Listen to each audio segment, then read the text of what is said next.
ওরে কলির জীব যত কাঁদতে শিখবি তত কৃপা পাবি, আর যার না হৃদয় দোলে কৃপাটা অত সোজা নয়। কতটুকু তুমি তুলসী তলায় চোখের জল দিয়েছো তুমি কৃষ্ণ পাবে, কতটুকু তুমি কৃষ্ণ বলে কেঁদেছো তুমি কৃষ্ণ পাবে। আগে কাঁদতে শিখতে হবে। ভগবানের কাছে জীবনে যদি কিছু চাইতে হয়, ধন সম্পত্তি টাকা পয়সা নয়, একটা জিনিস চেয়েও কৃষ্ণ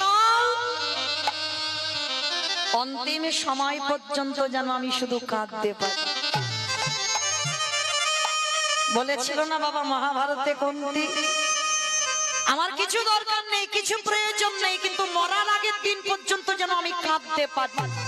কৃষ্ণ প্রশ্ন করেছিল, পিসিমা তুমি তো সারা জীবন ধরে কেঁদে গেলে, আরো কাঁদবে?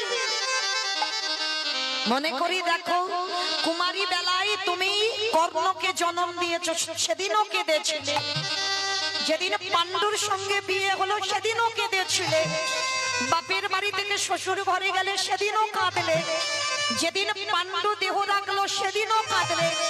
পাণ্ডবদের নিয়ে গান্ধারীর ঘরে দাসবৃত্তি করলে সেদিনও কাঁদলে। কুরুক্ষেত্রের মাঠে যেদিন কর্ণ নিধন হলো সেদিনও কাঁদলে। যেদিন ভীমকে বিষ খামানোর চক্রান্ত হলো সেদিনও কাঁদলে। যেদিন পাণ্ডবদের পুড়িয়ে মারার চক্রান্ত হলো সেদিনও কাঁদলে। তাহলে সারা জীবন তো তুমি কেঁদেছো। আজ তোমার যুধিষ্ঠির রাজা, আজ তো অন্তত আমার কাছে একটু হাসি চাও। আজও তুমি কাঁদতে চাইছো কেন? কৃষ্ণ তুই বুঝবি না বাবা, কেন কান্নাটা চাইলাম জানিস?